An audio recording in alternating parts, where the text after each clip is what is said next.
a certain disregard for the fact that you're not here for your entertainment, but you are there to do public service delivery. It's just too good. I mean, like each time I drive down the highway and I pass a toll plaza, I say, hey, I did this. Learn from the government, because in every nook and corner of the government, there is something for you to do and deliver. Don't dig your grave in the process of wanting to overachieve. When you are studying for this exam, block the social media totally. What we are looking for, I think, in this exam is more about having that well-rounded knowledge and approach.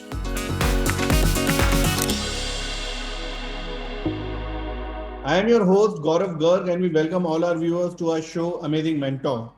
Today with us is Ms. Dakshita Das. She is Additional Member Finance at Ministry of Railways, Government of India. In 1986 batch Indian Railway Account Service Officer. She is an experienced civil servant with demonstrative history of working in the financial sector, public finance and infrastructure sector. Skilled in policy analysis, government strategic planning, budgeting, project management and strategy. She is the author of 2 books, including Myself Meena IAS, a story of Meena, a young, fun-loving girl from Bareilly who seeks to make her career in Indian civil services.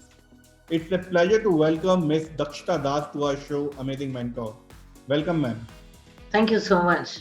It's good to be here. It's my pleasure, ma'am. So tell us about your childhood and hobbies you enjoyed as a child. Well, actually, I grew up in Lucknow. My father was a doctor there, and we grew up there. And childhood was good fun, large family, extended family, and the summer vacations are all spent in Missouri. There was no aspiration except to enjoy life. That's it. I had lots of friends, lot of food, lot of family, lot of fun. That's it. Childhood was good. But one thing was there. I was distinctly unconventional right from the beginning. So I think that bit was very common in my childhood. And what about hobbies, ma'am? So reading was a great passion. Reading, and for me also somehow, I mean, I can't say I was playing games and things like that, but reading and that creative instinct was very sharp. And I think a lot of it was to do with my education, because at the time when I grew up in Lucknow, the Irish nuns were very dominant in the schooling network there, and they would make you do a lot of creative work. So perforce, while you were doing it, it also became a passion. There was also a garden in the house, so we all learned rudimentary gardening, which now I find is actually become the YouTube type of a thing. But we grew up with that. So creativity, reading, writing, and of course bashing each other up. We were 3 siblings, and we fought definitely a lot, and that's how we grew up. A lot of love, affection, fighting. No concrete hobbies except to enjoy life. That's nice. So what about your schooling, ma'am? Where did you complete your schooling from? I studied only in one school. My father was fairly dogmatic in that approach. He was extremely conservative. He says, look, I'm going to give you guys good education, but you, from start to finish, you stay in the same school. I'm not running around for admissions everywhere. So I got admitted into Loreto Convent, Lucknow. At that time, again, schooling options were slightly limited, but it was good fun. I did Loreto right from the beginning. And when I passed out in my class 12th, my father, he was a visionary. He is a visionary of sorts. He says, nobody stays with me after they turn 17. So all of us were thrown out of the house thrown out of the house, not literally, but told to find our lives and our paths. So after 17. So then I moved to Delhi for my college. But also tell you one thing, I had got a bit frustrated as far as Lucknow was concerned. Same school, same nurse, same people. So any childhood school memory you would like to share? There were 2 things. One is that we had a very conservative set of girls with us in college, and one of them got married in class 10th, which was like a bit too much. Even in the late 1970s and early 80s, it was like, marriage so early. And I think the second childhood memory, which I always carry with me, is lots of these relatives who would be coming with gifts from overseas. And that time, England was very big, and UK was very big, and London was very big. And then you aspirationally think that, yeah, I want to get out and I want to do something big and bigger. So those type of memories stay with me. I don't have any dramatic memories of loss of a dog or tremendous fondness of a doll or something. I have very strong memories of just looking aspirationally at others. And in Missouri, when we were growing up together, 23 cousins, yes, 23, that sense of bonding and being together, that also remains with me forever because we carry those relationships till today. It's interesting, but today we still continue to be a very cohesive, close knit family. So how was you as a child, introvert or extrovert child? Oh, I was a brat. I was a total brat. And I think between the three of us, I think I gave the roughest time to my mother. My father was never home. And my mother also had started working then. I think at some stage I really gave her grief. I keep on making amends for that. So what was your dream profession as a child? Would you believe it? I was swinging between being an educationist, I used to admire hugely, or I wanted to, do things like having the health and the strength to climb mountains. One came from the fact that I respected education a lot, and the second came thanks to the fact that the house in Missouri was on top of a hill. And each time I had to go down to get groceries, I would curse my grandparents for building a house so high up. I think these were the only aspirations I had. But yes, on a very serious note, being an educationist was a very big aspiration. And even till today, I continue to envy some of my very close friends who are scholars of renown, how they, in those days when there was no computer and you did all your typewriting and you wrote your manuscripts and your PhDs, how they managed to do it. And yes, it was always a dream, now an unfulfilled dream, to go to an academic institute of repute overseas and study. That never happened, but that's okay. Other dreams happened. What inspired you to choose civil services? I think the fact that my father was very non-conventional. And at that stage, my father and my brother both had a different vision of what was expected from me. It was a very gender neutral type of a setup at home. And I think there was no way that you were expected not to follow a profession. And these are very strong statements I'm making for the 1970s. So once that was happening, your choices were very limited. Either you did law, you went abroad and you became a lawyer, or you decided to follow the academic profession. But somewhere inside me, I knew I'd make a very lousy teacher. And the other option was to take the civil services. Options were limited. I did that. I qualified. I was happy. I didn't have to struggle too much. So how was your journey when you decided, okay, now I want to be a civil officer? So how was your journey and what all challenges did you face? So I think principally the biggest challenge anyone faces even today is the mental challenge. The challenge is purely mental because you need the discipline to sit down, tie yourself to your chair and study. And at that time, the method of study was also a very big challenge, because that time there was Rouse coaching at Haley Road and a couple of others. And whatever you learned was there. I mean, the rest of it was all your peer group. And this is a lonely journey. Peer group sustenance is not there. It's just you and your thoughts and the fear that you won't qualify. It's all a mental game. And that was the only challenge which I think I faced. But having faced that challenge, I realized it wasn't as much as I see my son having gone through when he was preparing for his exams. Because I think challenges are the same and they are all mental challenges. But yes, on today's date, the methods to take this exam are more clearly detailed. There's a lot of mentoring happening. There are a lot of people who can guide you, who can help you navigate. All those possibilities were not available then. So that's how the challenges were a little more acute then.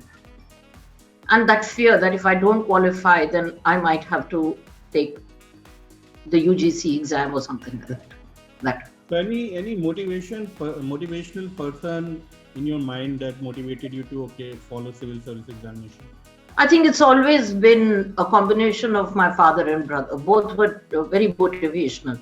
My brother was a person who was always picking up challenges and walking in and out of jobs very easily, government jobs, non-government jobs, studying, reinventing. And I said, hey, that's the way I want to be. So I think if I look at it between my father and my brother, I think that they were the ones who were my guiding light.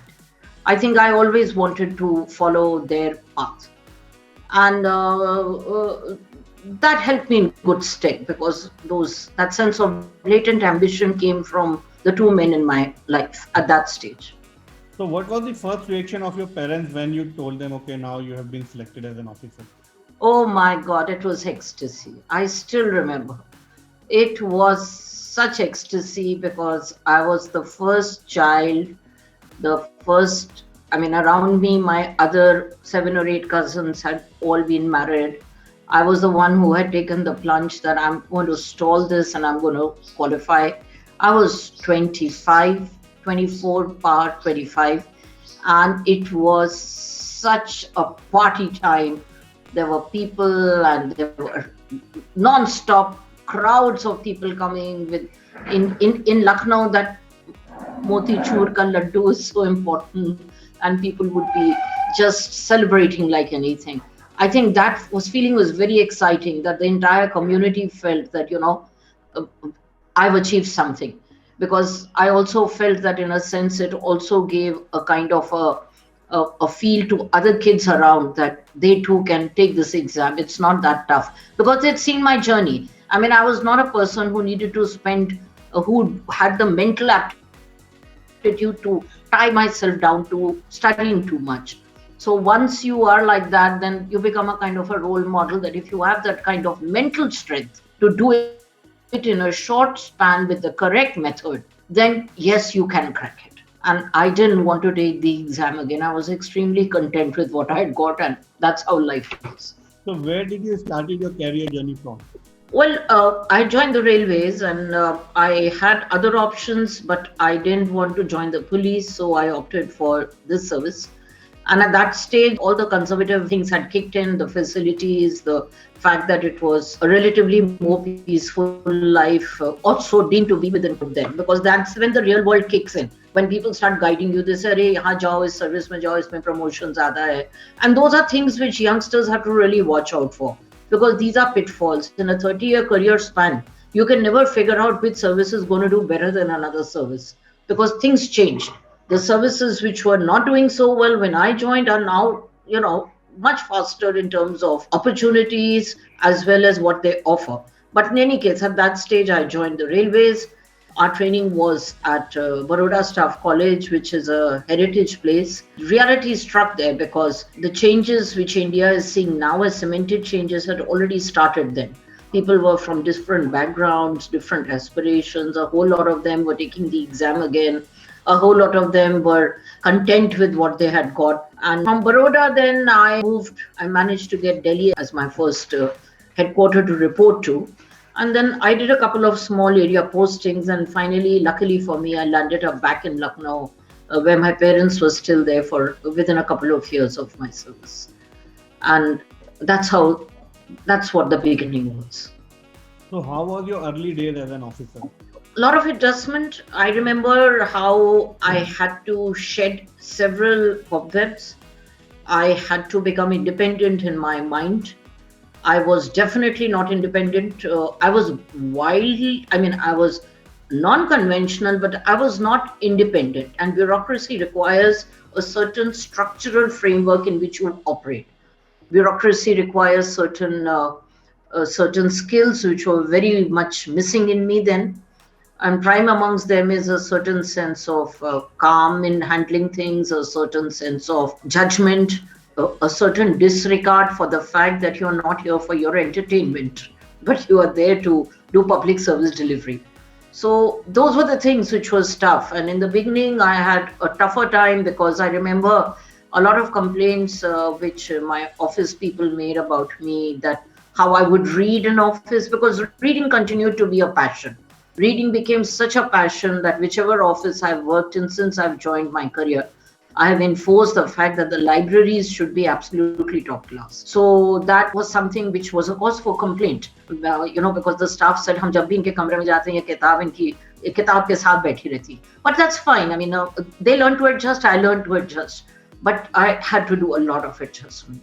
And there was a stage, in fact, when my father was also very irritated by my constant narrative of woes. And he just said, why don't you go out and go away and do a job somewhere else? Leave. Bureaucracy is not meant for you. But that's okay. In the beginning, everybody has to adjust. So what all type of departments have you handled in your course of journey? Initially, my first, I'll say 14 years was in the railways, hardcore railways. Then I was a vigilance officer for some time, about 4-5 years. And then I started feeling a little tired of the sameness of decision making.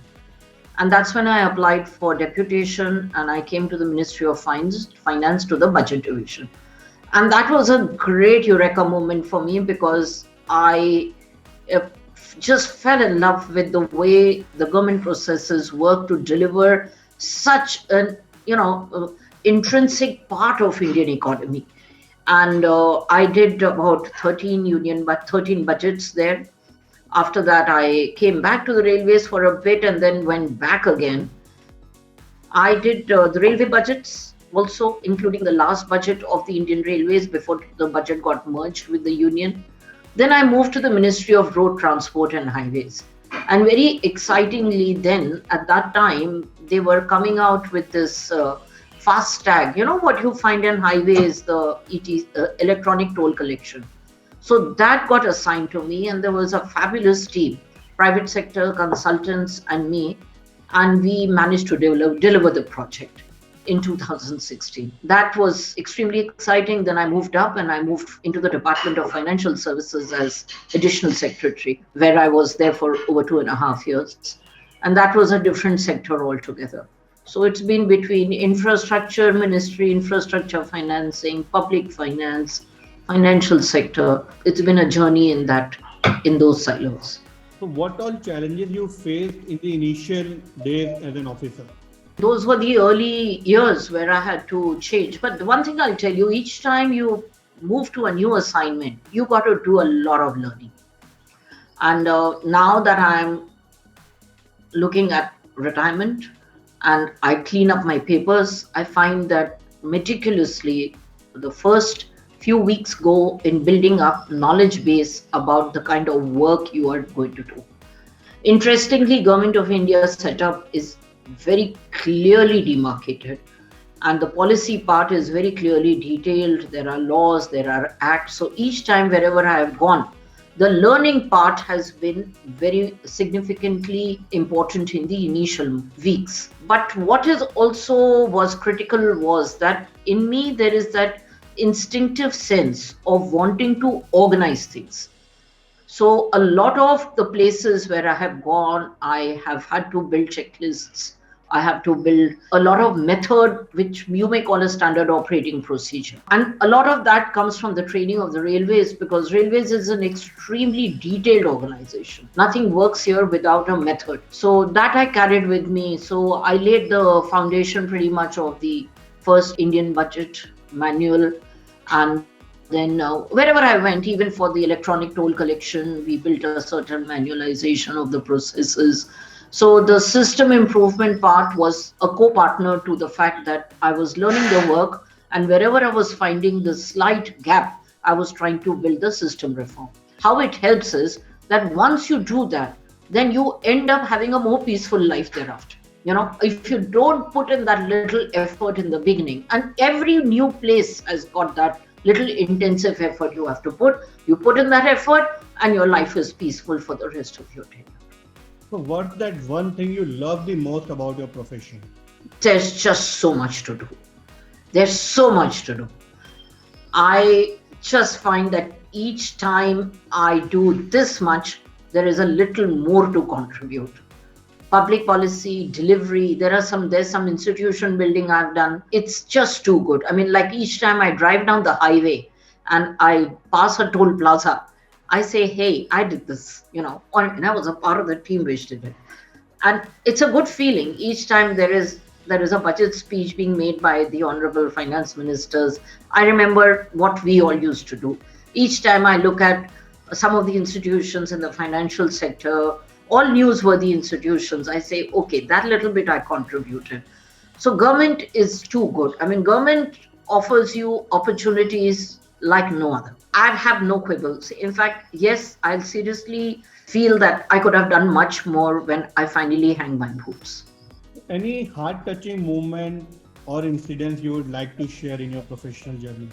When old people you worked with and retired people, or like there'll be somebody who's retiring, particularly somebody who's worked with you at a clerical level, not maybe as an officer, they'll come to you and say, oh, we've named our daughter after you, or madam, can you speak with our daughter, we want her to be like you.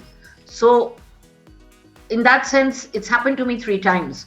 So I think, yeah, I was in a good space, and it's very touching because people have, I'm not saying it's not an ego issue. It's the fact that you were able to build a chord with people, and some of these were chronic, difficult people to handle in the workspace. So that was most touching, because when you were going through that at that moment, that relationship with that particular subordinate, it was tough, seriously tough. But when he comes back to you after 10 years and says that I'm no longer in the system, but I wanted to tell you that I have named my daughter after you, and can you please, just spend 2 minutes with her, you think that yes, you've been able to deliver as an officer. The other thing which I still remember is that when we were in budget division, the budget division generally has a system where you have to be in a very cloistered environment for a few days. And to lighten the mood, I used to use my creative edge, and I used to write what was called budget poems, which used to be 5-line limericks on the various people who were participants, and a lot of leg pulling would happen in that. Like we have in Holi and all, we used to prepare dohas. I used to do it in English. And recently, I think about last month, somebody had retired and he had framed all those pieces of paper and he gifted them to me. And also gifted it to all the colleagues we had worked together. Little moments, but big moments. Who is your mentor as an officer? There were 2 people. One was a lady who I worked under when I was in the Ministry of Finance. She's retired now, and was an IS officer from the UP cadre. And I have always admired her, and she mentored me big time. She didn't see the angularities in me. She saw the skill set. And I'll be eternally grateful to her because, mind you, I was a history student who was struggling to be in the field of public finance. And she never held that against me. It's very easy to say that you're a bureaucrat and you can do anything, but believe you me, you can't do everything. Not when you have to do number crunching. I didn't even know how to do Excel, which was the basis on which you had to do a lot of number crunching. So Madam had a lot of faith in me, and that's the person whom I'll continue to respect and revere until we both part ways. So when did you first realize that you wanted to be a writer? I told you right from the beginning that creative instinct was very sharp in me, and but I didn't know how to write. See, again, the thing is that whether it was taking this exam or whether it's writing a book, if you don't know the method, you can keep on struggling and you cannot come out with a product. Again, I was lucky. Every time in life, there is always a eureka moment. There is a friend of my husband's who's quite a renowned writer. And he would be in our house for some time researching on a book he was writing.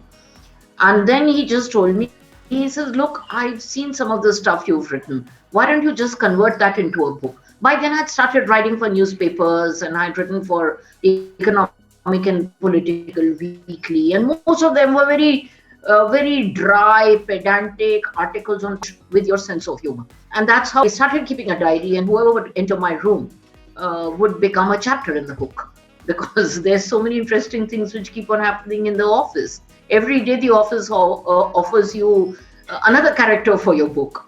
And thereafter I liked writing about young people and for young people, because the response to myself, Meena, was good. It was good and I was happy. And then I wrote another book for youngsters, which is called Alpha Girl, Beta Boys. And again, very interesting because by then, at our age, you find a whole lot of colleagues coming in saying, why don't you talk to our children, our daughter, our son? Each child became a character in the book. So that's how the two big books came together. But I'll attribute the start of the journey to this friend of my husband's who actually told me, he says, you please write. So, what inspired you to write Myself Meena IRAS? I was posted back in the railways, and there was this young girl, a new probationer, who came to see me. And after posting, she was 2, 3 months later. I thought, let me check out how she's doing. And she told me, she said that, look, she had a whole lot of degrees. She'd done MBBS and she'd done this and she'd done that. And she was like 28 years old. And she was like saying, did I struggle this entire time for this exam, the real reality and what do I gain from it? The dilemma is actually acute because these are not many more chances to take the exam. A lot of kids around you are older than you. You are entering the service at a much later age than we were.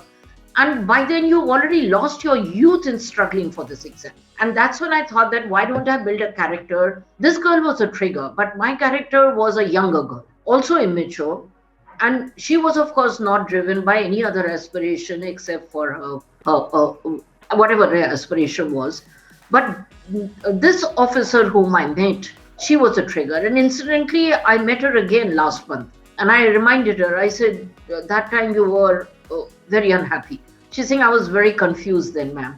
And this transition between being a student, studying for this exam, repeatedly taking it, not qualifying, and then finding that the reality is just so different. She says that transition was very tough for me. So, but now I'm very sorted and I'm an extremely happy person. So that's how the book came together. Any decision or action you regret in your career? I do regret. I have one very major regret, and that is that I never took study leave and never built up a degree. One of the handicaps I've faced throughout is that people ask me, what are your degrees? My degrees are just a BA honors in history and a post-graduation in history. And I think that's not enough. And education opens your mind to different frontiers, and that's one thing which is so important and so critical. And it's not difficult to study a little bit more. It's just that you have to discard that laziness. I was never able to discard it. So that's one regret which will stay with me forever. So why is meeting an officer so difficult for general public? I don't think that's correct, Gaurav, because I meet everyone. And I think that in recent times more so, with the public grievance monitoring mechanism becoming tougher, we are finding that access to public, we ourselves are giving more increased access to the public. It's a different thing that everything which the people who meet us may not be doable. But by and large, I'm finding that over the last 4-5 years, I've seen this change coming in where we are more responsive to meeting people. So if this was a problem in the earlier years, this perception now needs to be changed because now, yes, officers are opening up. It's not a Raja or Praja type of a thing. It's more like a partnership now.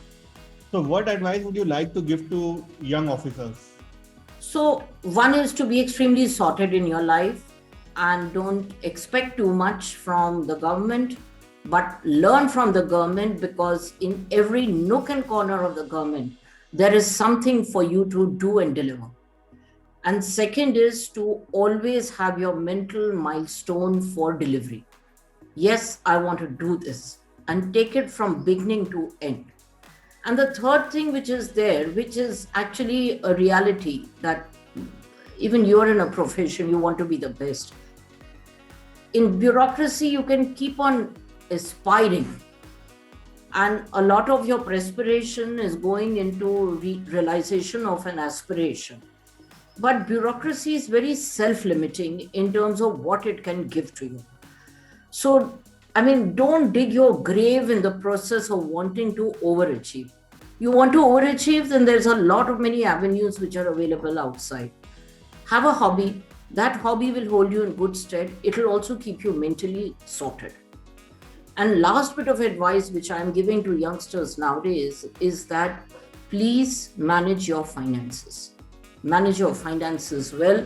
Learn the basics of stock market or mutual funds or whatever you want to do, or land management, whatever you want to do. I mean, there are multiple options, because the fixed income and the fixed pension and the social security regimes are now very distinctly linked to the kind of investments you make. So these are the 4 5 bits of advice I'd like to give through you, which I also give to others when I meet them. So, what are the do's and don'ts you suggest while preparing for civil service? Do is mental discipline, as I've said earlier, repeatedly. And this is not something which is said casually. It requires mental discipline to do that, and that disciplining which you acquire holds you in good stead later on for the extremely long hours sometime, extremely tedious hours sometime, and extremely demanding hours at times. So that mental discipline is very important. Don't be lazy. That's the point. And next is the fact that when you are studying for this exam, block the social media totally. Social media is a no-brainer. It is purely an intrusion. Because when we were growing up, the mommy used to say this, the thai used to say this, the chachi used to say this. That's social media for you. You have multiple opinions and none of them really have relevance to you, because you only know what's best for you. And that comes only when you have your internal communication with your personality. And once you learn that at the time when you're taking this exam, let me tell you, it's going to hold you in good stead throughout. And this is not a pravachan word. This is just a mantra. Many times it happens, you say, oh my God, I've got to go another day to work. It can happen to anyone. It can happen to you also. But if you have that mental discipline that you say, yeah, I mean, it's like, this is how I navigate the day. It's good. And that's what the preparation process is. And also understand one thing, that the civil services is also like any other situation. A lot of it is a game of chance. If you don't qualify, you're not a lesser human being. I mean, in fact, you might just be a better person because you get to discover yourself in different avenues. It's not a test of a great achievement. It's not like you've climbed the Mount Everest and you're the Edmund Hillary of your life that have stuck a flag and say, hey, I've done this. Civil services is not a Mount Everest of that kind. It's just an exam. So keep a lot of options on the plate. So how and where to start preparing for civil services? I think you need to be alert about the preparation from very early on. And I think early years in college are very important. Learn to read the papers, learn to follow the news, learn to follow government policy. Government is doing a lot of policy work now. And these are very dynamic policy changes. Also, when I am speaking with young groups who are preparing, and these are open sessions, when I speak with them, I tell them that don't be a critique, because you're taking an exam to enter the government. What you are doing is that you are looking at that 3-minute WhatsApp forward and you believe that that is the truth or the reality on any situation.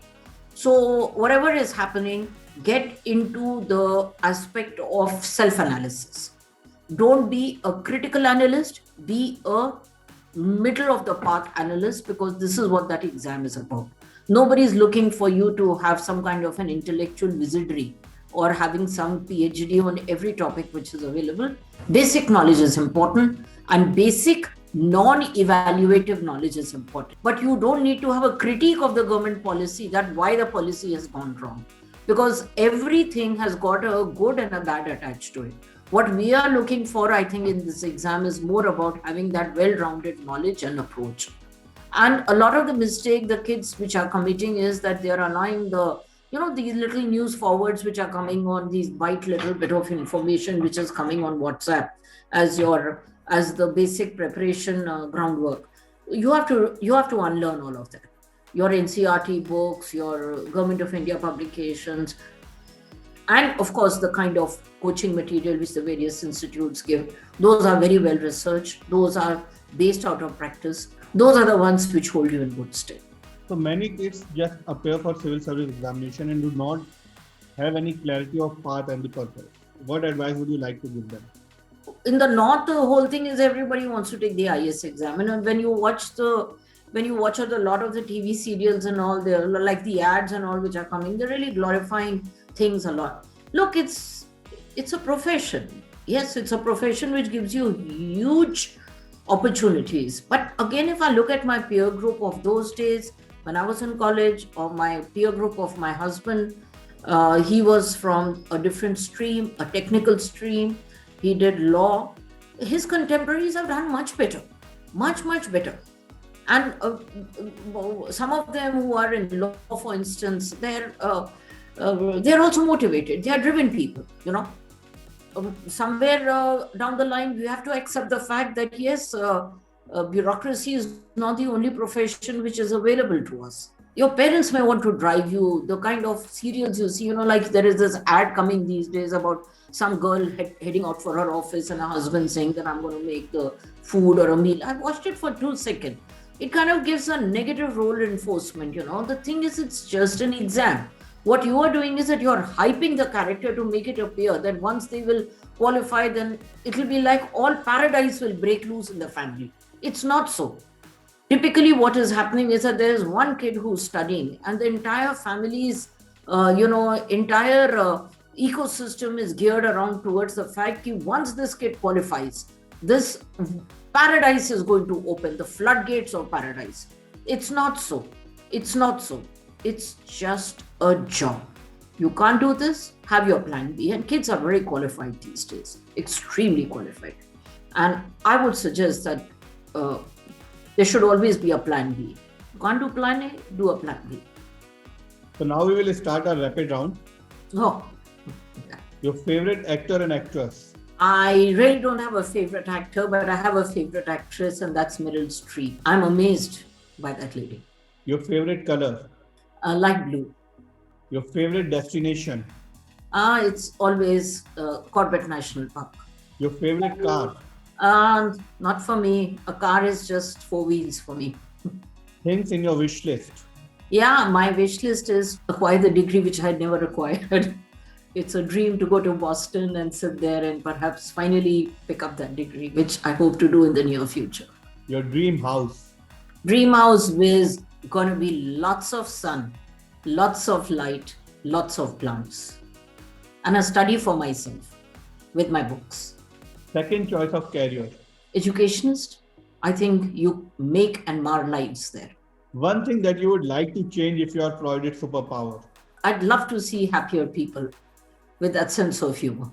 At last, one line that defines you? Always unorthodox, perpetually unorthodox. Thank you very much for your time, ma'am. And it was great talking to you and listening to the journey of your life and the advices that you have shared on our show. Thank you very much for your time, ma'am. Thanks, Gaurav. Thanks. Thank you for watching our show, and don't forget to subscribe and hit the bell button to get regular updates. Thank you very much.